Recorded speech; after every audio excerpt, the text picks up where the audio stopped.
ಒಂದು ಟೀಕೆಗಳನ್ನು ಮಾಡುವ ಬರದಲ್ಲಿ ಈ ರೀತಿ ಎಲ್ಲ ಹೇಳಿದ್ದಾರೆ. ಸೊ ಇದ್ರ ಬಗ್ಗೆ ನಿಮ್ಮ ಪ್ರತಿಕ್ರಿಯೆ? ಅನಂತಕುಮಾರ್ ಹೆಗಡೆ ಅವರೇ, ಮೈಂಡ್ ಯುವರ್ ಟಂಗ್.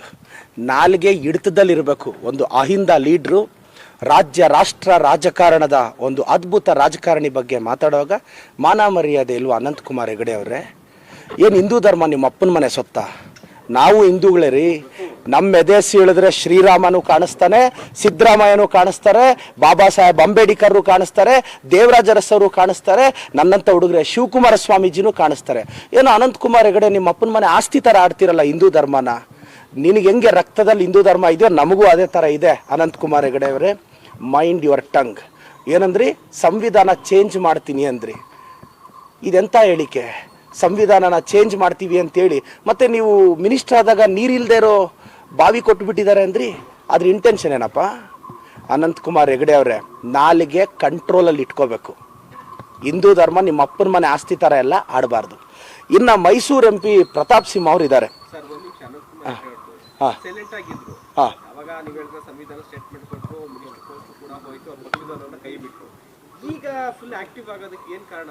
ಅವ್ರಿಗೆ BJPಲಿ ಟಿಕೆಟ್ ಸಿಗಲ್ಲ ಅನ್ನೋದು ಗೊತ್ತಾಗ್ಬಿಟ್ಟಿದೆ. ಈಗ ಏನಾದರೂ ಮಾಡಿ BJPಲಿ ಟಿಕೆಟ್ ತಗೋಬೇಕು. ಇವ್ರು ಬಾಯಿ ಚಪಲದಿಂದ ಲಾಸ್ಟ್ ಟೈಮ್ ಮಿನಿಸ್ಟರ್ ಪೋಸ್ಟು ಕಳ್ಕೊಂಡ್ರು. ನಾನು ಹೇಳೋದು, ನಿನ್ನೆ ಅವರೊಂದು ಮಾತು ಹೇಳ್ತಾರೆ ಮೀಡಿಯಾದಲ್ಲಿ, ಸಿದ್ದರಾಮಯ್ಯನವರು ನಮಗೆ ಟಾರ್ಗೆಟ್ ಅಂತ. ರೀ, ಕರ್ನಾಟಕದಲ್ಲಿ ಕಾಂಗ್ರೆಸ್ ಅಂದರೆ ಸಿದ್ದರಾಮಯ್ಯ ಸಾಹೇಬ್ರೆ. ನಿನಗೆ ಸಿದ್ದರಾಮಯ್ಯ ಸಾಹೇಬ್ರೆ ಟಾರ್ಗೆಟ್ ಆದರೆ ನಮಗೂ ನೀನೇ ಟಾರ್ಗೆಟ್. ಇನ್ನು ನಿನ್ನ ಬಾಯಿಗೆ ಬಂದಂಗೆ ಮಾತಾಡ್ತಿದ್ರೆ ನೋಡ್ಕೊಂಡಿರ್ಬೇಕಾ ಅನಂತಕುಮಾರ್ ಹೆಗಡೆ ಅವರೇ? ಒಂದು ಮುಖ್ಯಮಂತ್ರಿಗಳ್ರಿ, 45 ವರ್ಷದ ಅನುಭವ ಇರೋರು ಮಾತಾಡೋವಾಗ ಬನ್ನಿ ಮಾತಾಡೋಣ, ಕಾಮ್ ಕಿ ಬಾತ್ ಮಾತಾಡೋಣ ಬನ್ನಿ. ನಿಮ್ಮ ಮನ್ ಕಿ ಬಾತ್ ಜೊತೆ ಕಾಮ್ ಕಿ ಬಾತ್ ಮಾತಾಡೋಣ ಬನ್ನಿ. 10 ವರ್ಷ UPA ಗೌರ್ಮೆಂಟ್ ಏನು ಮಾಡಿದೆ, UPA 1 UPA 2 ಅಂತ ನಾವು ಹೇಳ್ತೀವಿ. ನೀವು 10 ವರ್ಷ ಏನು ಮಾಡಿದಾರೆ ಅಂತ ಬನ್ನಿ. ರಾಮ ಮಂದಿರ ವಿಚಾರ ತೆಗಿತೀರಾ, ಧರ್ಮದ ವಿಚಾರ ತೆಗಿತೀರಾ.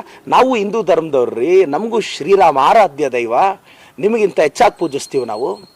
ಅದೇನೋ ನಿಮ್ಮ ಅಪ್ಪನ ಮನೆ ಆಸ್ತಿ ಥರ ಆಡ್ತಾ ಇದ್ದೀರಾ. ಇದೆಲ್ಲ ಸರಿ ಇರಲ್ಲ ಅನಂತಕುಮಾರ್ ಹೆಗಡೆ ಅವರೇ. ನಿಮ್ಮ ಬಾಯಿ ಚಪ್ಲನ್ನು ಮುಂದುವರಿಸ್ತೀವಿ ಅಂದರೆ ಮುಂದುವರಿಸಿ. ನೀವು ಒಂದು ಮಾತಾಡಿದ್ರೆ 4 ಮಾತಾಡೋದು ನಮಗೂ ಗೊತ್ತು. ನೋಡೋಣ ಫೈಟ್ ಎಲ್ಲಿಗೋಗಿ ನಿಲ್ಲುತ್ತೋ. We are ready.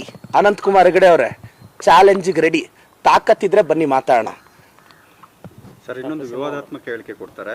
ಮಸೀದಿಗಳು ಇರೋ ಜಾಗದಲ್ಲಿ ದೇವಸ್ಥಾನಗಳು ಇರುತ್ತೆ, ಇನ್ನೆಲ್ಲ ಮಸೀದಿಗಳು ಕೂಡ ಬಾಬ್ರಿ ಮಸೀದಿ ಅಂತ ಮಾಡ್ತೀವಿ ಅನ್ನೋ ಹೇಳಿಕೆ. ಸರ್ ನೋಡಿ, ಪ್ರಚೋದನಕಾರಿ ಹೇಳಿಕೆ ಸರ್. ಇವತ್ತು ಎಲ್ಲ ಧರ್ಮದವರು ನಾವು ಅನ್ಯೋನ್ಯವಾಗಿದ್ದೀವಿ ಸರ್. ಇವ್ರು ಚೆನ್ನಾಗೇ ಇರ್ತಾರೆ. ಅನಂತಕುಮಾರ್ ಹೆಗಡೆ ಇವರು BJP MPಗಳು, ಮಿನಿಸ್ಟ್ರುಗಳು, MLAಗಳು ಅವ್ರ ಮಕ್ಕಳುಗಳನ್ನ ಫಾರಿನ್ಗಳಲ್ಲಿ ಓದಿಸಿ ಸೇಫ್ ಜಾಗದಲ್ಲಿ ಇಡ್ತಾರೆ. ಪಾಪ ಇವ್ರು ನಂಬ್ಕೊಂಡು ಎಲ್ಲಾದರೂ ಬೀದಿಗಳಲ್ಲಿ ಹುಡುಗರು ಇವ್ರ ಹೇಳಿಕೆಗಳಿಂದ ಎಕ್ಸೈಟ್ ಆಗಿ ಗಲಾಟೆಗಳು ಮಾಡ್ಕೊಂಡು ಯಾರಿಗಾದ್ರೂ ಹೆಚ್ಚು ಕಡಿಮೆ ಆದರೆ ಇವ್ರು ಹೋಗ್ಬಿಟ್ಟು ಒಂದು ಧರಣಿ ಮಾಡಿ ಬರ್ತಾರೆ. ಆ ಕುಟುಂಬಕ್ಕೆ ಯಾರು ಸರ್ ಆಗ್ತಾರೆ? ನಿಮಗೆ ತಾಕತ್ತಿದ್ರೆ BJP ಅವ್ರಿಗೆ ಹೇಳ್ತಾ ಇದ್ದೀನಿ, ಹೋರಾಟ ಮಾಡಬೇಕು, ಫೈಟ್ ಮಾಡಬೇಕು ಅಂದರೆ ಫಸ್ಟ್ ನಿಮ್ಮ ಮಕ್ಕಳನ್ನ ಫಸ್ಟ್ ಲೈನಲ್ಲಿ ನಿಲ್ಲಿಸಿ, ಇಲ್ಲ ನೀವು ನಿಂತ್ಕೊಳ್ಳಿ. ಪಾಪ ಬಡವ್ರ ಮಕ್ಕಳು, ಮಿಡಿಲ್ ಕ್ಲಾಸ್ ಮಕ್ಕಳು ನಿಮ್ಮ ಟೆಂಪ್ಟ್ ಹೇಳಿಕೆಗಳಿಂದ ಹಾಳಾಗ್ತಾ ಇದ್ದಾರೆ ರೀ. ಅನಂತಕುಮಾರ್ ಹೆಗಡೆ ಅವರೇ, ನಾನು ಹೇಳೋದು ಇಷ್ಟೇ, ಅದಕ್ಕೆ ಕೋರ್ಟ್ ಇದೆ. ಇದು ಸೆನ್ಸಿಟಿವ್ ಮ್ಯಾಟ್ರು ಸರ್. ನಾಳೆ ಎಲ್ಲೋ ಒಂದು ಹಳ್ಳಿಗಳಲ್ಲಿ ಗಲಾಟೆಗಳಾಗಿ ಹುಡುಗರು ಹೊಡೆದಾಡ್ಕೊಂಡು ಯಾರಿಗಾದ್ರೂ ಹೆಚ್ಚು ಕಡಿಮೆ ಆದರೆ ಅನಂತಕುಮಾರ್ ಹೆಗಡೆ ಬರ್ತಾರ? ಒಬ್ಬನಾದರೂ ಯಾರಾದರೂ ಒಬ್ರಿಗೆ ಹೆಚ್ಚು ಕಡಿಮೆ ಆದರೆ ಏನು ಮಾಡಿದ್ದಾರೆ? ಇವರು ಕಲಹ ಸೃಷ್ಟಿಸ್ತಾ ಇದ್ದಾರೆ. ನಾನಂತೂ ನಮ್ಮ ಸರ್ಕಾರನ ರಿಕ್ವೆಸ್ಟ್ ಮಾಡ್ತೀನಿ, ಇಂಥವ್ರನ್ನ ಇಷ್ಟೊತ್ತಿಗೆ FIR ಹಾಕಿ ಒಳಗಾಕಬೇಕಾಗಿತ್ತು. ಇನ್ನೂ ಇವ್ರನ್ನ ಆಚೆ ಬಿಟ್ಟಿದ್ದಾರೆ ಅನ್ನೋದೇ ನನಗೆ ಬೇಜಾರು. ಮೋಸ್ಟ್ಲಿ ನಮ್ಮ ಸರ್ಕಾರ ಕಠಿಣ ಕ್ರಮ ತಗೊಳುತ್ತೆ. ಅನಂತಕುಮಾರ್ ಹೆಗಡೆ ಅವ್ರಿಗೆ FIR ಹಾಕಿ ಒಳಗಾಕ್ಬೇಕು ಯಾರಾದ್ರೇನು. ಈಗ ಈ ಹೇಳಿಕೆಗಳಿಂದ ಸಮಸ್ಯೆ ಆದರೆ ಯಾರಿಗೆ ತೊಂದರೆ? ಲಾ ಆ್ಯಂಡ್ ಆರ್ಡರ್ ಪ್ರಾಬ್ಲಮ್ ಬಂದರೆ? ಅನಂತಕುಮಾರ್ ಹೆಗಡೆ ಅವರೇ, ಕಂಟ್ರೋಲ್ ಯುವರ್ ಟಂಗ್. ಮತ್ತೆ ಹೇಳ್ತಿದ್ದೀನಿ, ಕಂಟ್ರೋಲ್ ಯುವರ್ ಟಂಗ್. ನಾನು ಮೊನ್ನೆ ಪ್ರತಾಪ್ ಸಿಂಹ ಅವ್ರನ್ನ ಅಯೋಗ್ಯ ಮುಟ್ಟಾಳ ಅಂತಂದಿದ್ದೆ. ಅಯೋಗ್ಯ ಮುಟ್ಟಾಳನನ್ನ ಅಯೋಗ್ಯ ಮುಟ್ಟಾಳ ಅಂತಂದರೆ ತಪ್ಪಿಲ್ಲ. ನೆನ್ನೆ ಅವರು ಅದೇನೋ ಕೊಚ್ಚೆ ಅಂದಿದ್ದಾರೆ. ನನಗೆ ಪ್ರತಾಪ್ ಸಿಂಹ ಅವರೇ, ಈ ಕೊಚ್ಚೆಗೆ ಕಲ್ಲು ಹಾಕೋದು, ಕೈ ಹಾಕೋದು, ಇವೆಲ್ಲ ಹಂದಿಗಳು ಮಾಡೋ ಕೆಲಸ ಅಲ್ವಾ? ಅದ್ರ ಬಗ್ಗೆ ಯಾಕೆ ನೀವು ಸಂಸದರ್ರಿ, ನಿಮ್ಮ ಬಗ್ಗೆ ಗೌರವ ಇದೆ ನನಗೆ ಪ್ರತಾಪ್ ಸಿಂಹ ಅವರೇ.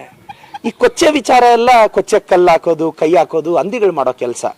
ಸೊ ನೀವು ಅಂತ ಹೇಳಿಕೆ ಕೊಡಬೇಡಿ. ಪ್ರತಾಪ್ ಸಿಂಹ ಅವರೇ, 2017ರಲ್ಲಿ ಖಾಸಗಿ ಚಾನಲ್ಗೆ ಇಂಟರ್ವ್ಯೂ ಕೊಡುವಾಗ ಏನು ಹೇಳಿದ್ರಿ? ಕುಶಾಲ್ ನಗರಕ್ಕೆ 6 ಲೈನ್ ರೋಡ್ ಹಾಕ್ಸ್ತೀನಿ ಅಂತ. ಸರ್ವೆ ಆಗಿದೆಯೇನಪ್ಪ? ಯಾವತ್ತಾದರೂ ಪಿರಿಯಾಪಟ್ಟಣ ಹುಣಸೂರು ರೈತರ ಕಷ್ಟ ಕೇಳಿದ್ಯೇನಪ್ಪ? ಕೊಡಗು ಕಾಫಿ ಬೆಳೆಗಾರರಿಗೆ ಯಾವತ್ತಾದ್ರೂ ಮಿನಿಮಮ್ ಸಪೋರ್ಟ್ ಪ್ರೈಸ್ ಕೊಡಿಸಿದ್ಯೇನಪ್ಪ? ಬೆಂಗಳೂರು ಮೈಸೂರು ಹೈವೇ ನೀನು ಹಾಕ್ಸಿದ್ದ? 2002 2003 ಆವತ್ತು ನಮ್ಮ ಕಾಂಗ್ರೆಸ್ ಸರ್ಕಾರ ಇದ್ದಾಗ ಫಸ್ಟ್ ಅದು 4 ಲೈನ್ ಮಾಡಬೇಕು ಅಂತ ಡಿಸೈಡ್ ಆಗಿದ್ದು. ನಂತರ ನಮ್ಮ ಸಿದ್ದರಾಮಯ್ಯ ಸಾಹೇಬರು CM ಆಗಿರ್ತಾರೆ, HC ಮಾಧವ್ಸ್ನವರು ಇಲ್ಲಿ PWD ಮಿನಿಸ್ಟರ್ ಆಗಿರ್ತಾರೆ, ಅಲ್ಲಿ ಫರ್ನಾಂಡಿಸ್ ಅವರು ಟ್ರಾನ್ಸ್ಪೋರ್ಟ್ ಮಿನಿಸ್ಟರ್ ಆಗಿರ್ತಾರೆ. ನಮ್ಮ UPA ಗೌರ್ಮೆಂಟಲ್ಲಿ ಅದು ಅಪ್ರೂವ್ ಆಗಿದ್ದು. ನಮ್ಮ ಸಿದ್ದರಾಮಯ್ಯ ಸಾಹೇಬ್ರು ಇದ್ದಾಗ ರೋಡ್ ಲ್ಯಾಂಡ್ ಅಕ್ವಿಸಿಷನ್ನು ನಮ್ಮ ಸರ್ಕಾರದಲ್ಲಿ ನಡೆದಿದ್ದು. ಇದೆಲ್ಲ ನಮ್ಮ ಸರ್ಕಾರದಲ್ಲಿ ನಾವು ಮಾಡಿದ್ರೆ ಇವ್ರು ನೋಡ್ಬಿಟ್ರೆ ಲಾಸ್ಟಲ್ಲಿ ಬಂದು ಯಾವುದೋ ಒಂದು ಫಾಲ್ಟಿ ಡಿಸೈನ್ ತೊಗೊಂಡ್ಬಂದ್ಬಿಟ್ಟು ಸರ್ ಇವತ್ತು ಒಬ್ಬರು ಡೆತ್ ಆಗಿದ್ದಾರೆ ರೋಡಲ್ಲಿ. ಯಾರದಕ್ಕೆ ಕಾರಣ? ಡಿಸೈನ್ ಒಂದು ತಂದಿದ್ದಾರೆ ಇವರು. ಮಿಕ್ಕಿದೆಲ್ಲ ಫ್ಯಾಕ್ಟ್ ಸರ್. ನಾನೇನು ಪ್ರತಾಪ್ ಸಿಂಹ ಅವರೇ ನಿಮಗೆ ಚಾಲೆಂಜ್ ಮಾಡೋ ತಾಕತ್ತಿದ್ರೆ ಬನ್ನಿ. ನಾನು ಹೇಳ್ತಾ ಇರೋದ್ರಲ್ಲಿ 100% ಸತ್ಯ ಇದೆ. ಆ ರೋಡ್ ಸ್ಯಾಂಕ್ಷನ್ ಆದಾಗ, ಲ್ಯಾಂಡ್ ಅಕ್ವಿಸಿಷನ್ ಆದಾಗ ಯಾವ ಸರ್ಕಾರ ಅದಕ್ಕೆ ಅಪ್ರೂವ್ ಕೊಡ್ತು? ದಯವಿಟ್ಟು ಇದನ್ನ ಫ್ಯಾಕ್ಟ್ಸ್ ತೆಗೆದು ನೋಡಿ. ಪ್ರತಾಪ್ ಸಿಂಹ ಅವರೇ ಏನಂದ್ರಿ ನಮ್ಮ ಸಿದ್ದರಾಮಯ್ಯ ಸಾಹೇಬ್ರ ಬಗ್ಗೆ? ಅದೇನೋ ಪಾಪ ತೊಳ್ಕೊಬೇಕಾ? ಈ ಸಲ ನಿನ್ನ ಚುನಾವಣೆಯಲ್ಲಿ ಸೋರಿಸಿ ನಮ್ಮ ಕಾವೇರಿ ನದಿಯಲ್ಲೇ ನೀನು ಹೋಗಿ ಪಾಪ ತೊಳ್ಕೊ. ಸಿದ್ದರಾಮಯ್ಯ ಸಾಹೇಬ್ರ ಬಗ್ಗೆ ಮಾತಾಡಿದ್ರೆ ಸರಿ ಇರಲ್ಲ. ನನ್ನಂಥ ಅಹಿಂದ ಹುಡುಗರಿಗೆ ಅಹಿಂದ ನಾಯಕ ರೀ ಸಿದ್ದರಾಮಯ್ಯ ಸಾಹೇಬ್ರು. ನಮ್ಮ ಫ್ಯೂಚರು, ನಮ್ಮಂಥ ಎಷ್ಟೋ ಅಹಿಂದ ವರ್ಗಕ್ಕೆ ಭರವಸೆ ಅವರು. ಅವ್ರ ಬಗ್ಗೆ ನೀವು ಮಾತಾಡಿದ್ರೆ ಸುಮ್ಮನೆ ಇದ್ಬಿಡ್ತೀವ? ಬನ್ನಿ, ಪ್ರತಾಪ್ ಸಿಂಹ ಅವ್ರನ್ನೂ ಕರಿತೀನಿ, ಅನಂತಕುಮಾರ್ ಹೆಗಡೆ ಅವ್ರನ್ನೂ ಕರಿತೀನಿ, CT ರವಿ ಅವ್ರನ್ನೂ ಕರಿತೀನಿ. ಸರ್, ನಾನು ಮೀಡಿಯಾದವ್ರನ್ನ ರಿಕ್ವೆಸ್ಟ್ ಮಾಡ್ತೀನಿ, ಲೈವ್ ಇಡ್ಲಿ. ಎಕ್ಸೆಪ್ಟ್ ಧರ್ಮದ ವಿಚಾರ ಮಾತಾಡೋದು ಬೇಡ. ಅದು ಬಿಟ್ಟು ಡೆವಲಪ್ಮೆಂಟ್ ಬಗ್ಗೆ ನೀವೇ ಲೈವ್ ಇಡಿ. ನಾನು ದಾಖಲೆಗಳ ಸಮೇತ ಬರ್ತೀನಿ. ಮಾಡಿರೋ ಕೆಲಸದ ಬಗ್ಗೆ ಅವರು ಮಾತಾಡ್ಲಿ, ನಮ್ಮ ಸರ್ಕಾರ ಮಾಡಿರೋ ಕೆಲಸಗಳ ಬಗ್ಗೆ ನಾನು ಮಾತಾಡ್ತೀನಿ.